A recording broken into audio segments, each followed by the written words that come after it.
เจริญพรท่านสาธุชนทั้งหลายรายการธรรมทานจากวัดพุทธปัญญาเมืองพโมนารัฐแคลิฟอร์เนียประเทศสหรัฐอเมริกาพบกับท่านสาธุชนอีกครั้งหนึ่งวันนี้วันที่11มกราคม2569การมาปฏิบัติภาวนาของพี่น้องชาวสังกาเลนก็สิ้นสุดลง1 วันกับ1 คืนเจริญพรโยมกุลาภพัชรดุลเจริญพรโยมกัลยาว่องทิพย์คงคาเจริญพรโยมสุนิตวงสุเทพ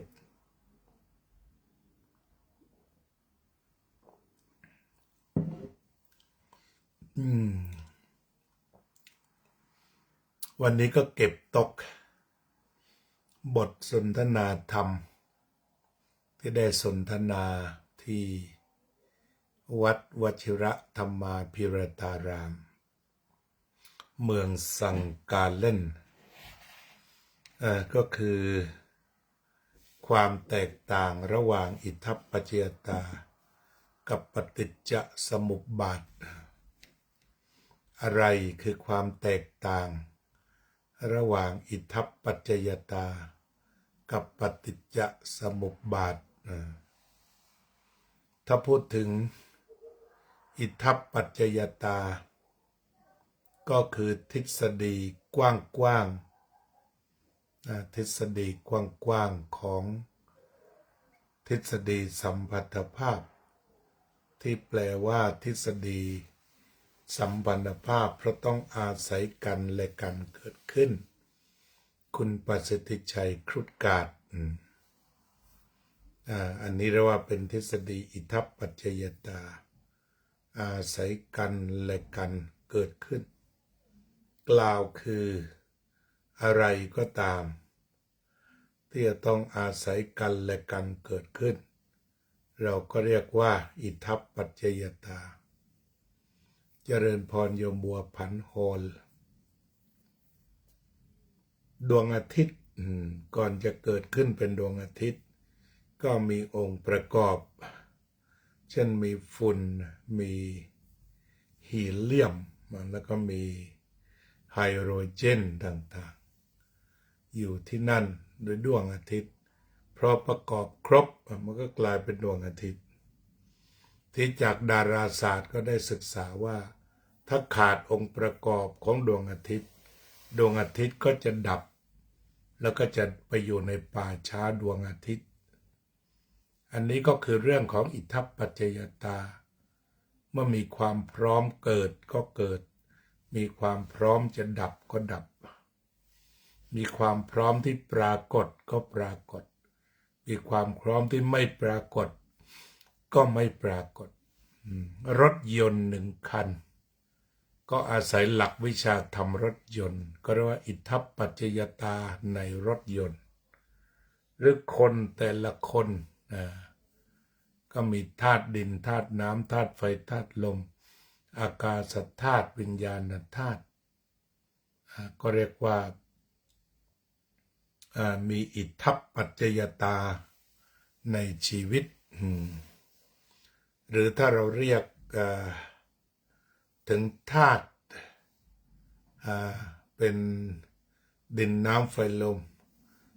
อากาศธาตุวิญญาณธาตุ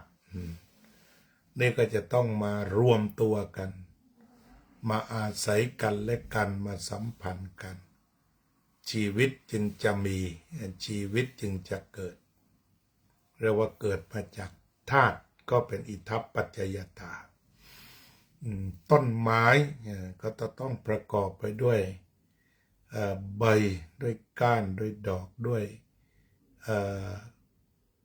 รากฝอยก็กลายเป็นอิทธัปปัจจยตาเช่นกัน อนิจจปยตาจึงจะต้องหมายถึงสิ่งทั้งปวงไม่มีอะไรเลยที่ไม่เป็นอิทัปปัจจยตา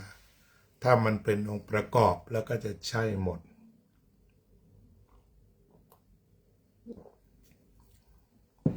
ทีนี้อิทัปปัจจยตา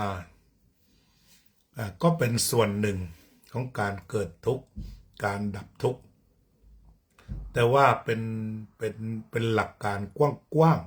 ๆว่าทุกข์เกิดก็เพราะอิทัปปัจจยตาทุกข์ดับก็เพราะอิทัปปัจจยตาทีนี้ต่อมาก็คือปฏิจจสมุปบาทละถ้าปฏิจจสมุปบาทก็คืออาศัยกันและกัดเกิดขึ้นแต่เป็นเรื่องทุกข์อย่างเดียวไม่เกี่ยวกับดวงจันทร์ดวงอาทิตย์ต้นหมากรากไม้แต่หมายถึงทุกข์จะเกิดอย่างไรก็เกิดโดยระบบปฏิจจสมุปบาททุกข์จะดับก็ดับในฐานะปฏิจจสมุปบาททีนี้แต่ละครั้งที่จะเกิดทุกข์ก็หนีไม่พ้นปฏิจจสมุปบาทเวลาที่มันจะดับทุกข์ก็หนีไม่พ้นปฏิจจสมุปบาท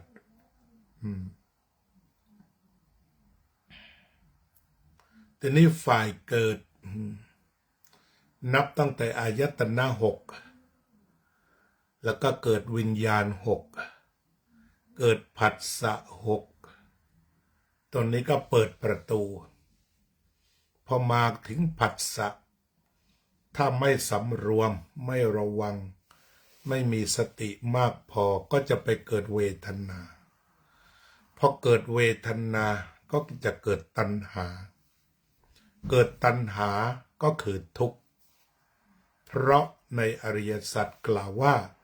ตัณหาเป็นเหตุให้เกิดทุกข์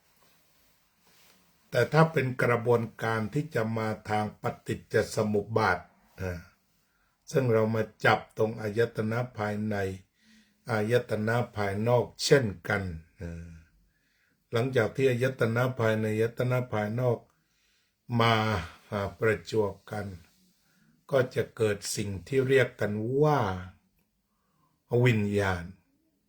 จากวิญญาณอายตนะภายในอายตนะภายนอกก็ก่อให้เกิดผัสสะประตูสู่ทุกข์หรือว่าไม่ทุกข์แล้วก็เกิดความชอบสติรู้ไม่ทันก็กลายเป็นเวทนาเป็นสุขเวทนาแล้วก็เกิดกามตัณหาเนี่ยทะลุมานี่ทีนี้ถ้าหลายตัณหาภวตัณหาวิภวตัณหาก็จะนำไปสู่ความยึดมั่นถือมั่นทีนี้จากความยึดมั่นถือมั่นสุดท้ายก็เป็นทุกข์ก็เป็นเหตุว่าดูกันจังทั้งเหตุความยึดมั่นถือมั่นก็เป็นเหตุแห่งทุกข์หรือสมุทัยก็เป็นเหตุแห่งทุกข์ทั้งสองประการนี้คือเหตุแห่งทุกข์จะมาทางปฏิจจสมุปบาทก็ได้จะมาทางตัณหาก็ได้อันในที่นี้จึงมีสองคำดังกล่าวอิทัปปัจจยตาก็คือมาบนเส้นทางของปฏิจจสมุปบาทก็จะมาสู่อุปาทานแล้วทุกข์ที่ถ้ามันเป็นตัณหาที่เกิดทางปฏิจจสมุปบาทก็ตัณหาเป็นเหตุให้เกิดทุกข์ที่จะดับทุกข์อย่างไรดับทุกข์ก็จะต้องวางเอาสติปัฏฐานสี่ไว้ที่ผัสสะไม่ว่าจะเป็นกายเวทนาหรือจิตธรรมก็ล้วนแต่ต้องการวางเอาไว้เพื่อกันไม่ให้ผัสสะทำงานทะลุไปถึงเวทนาและตัณหาอุปาทานเพื่อไม่ให้เกิดทุกข์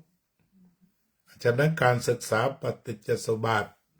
ก็คือเพื่อไม่ให้มีความทุกข์เกิด เป็นการยุติการเกิดทุกข์เรียกว่าเป็นวิชาดับทุกข์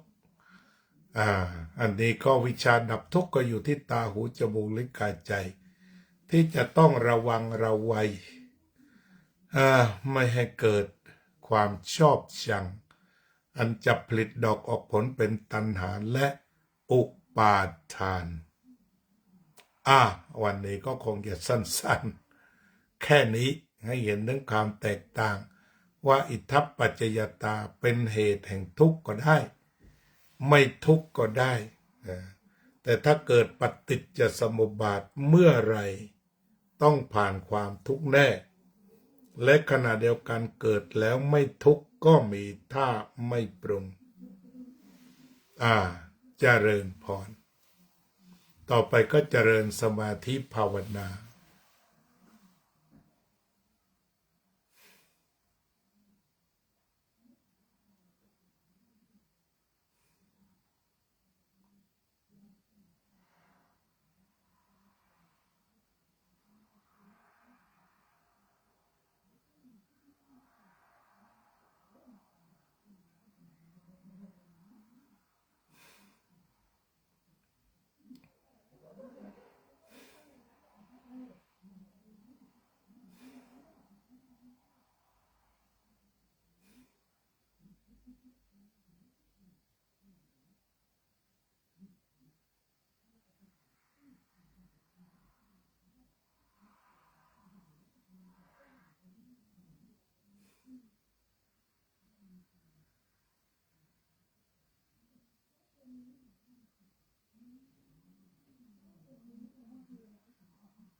สัพเพสัตตาสัตว์ทั้งหลายที่เป็นเพื่อนทุกข์เกิดแก่เจ็บตายด้วยกันทั้งหมดทั้งสิ้นอเวราโหนตุจงเป็นสุขเถิดอย่าได้มีเวรแก่กันและกันเลยอัพพยาปัชชาโหนตุจงเป็นสุขเถิดอย่าได้พยาบาทเบียดเบียนซึ่งกันและกันเลยอานิคาโหนตุจงเป็นสุข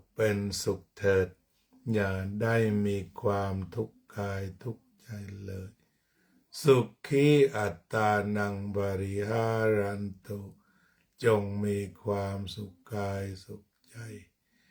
รักษาตนในพ้นจากทุกข์ภัยทั้งสิ้นเถิดอภิวาทนาสีลิสะนิจจังวุธาปจายโนจัตตารโอธรรมาวัฏันติ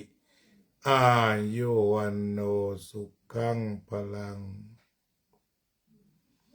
ขอบคุณโยมอุบลนะขอบคุณโยมบัวผันนะ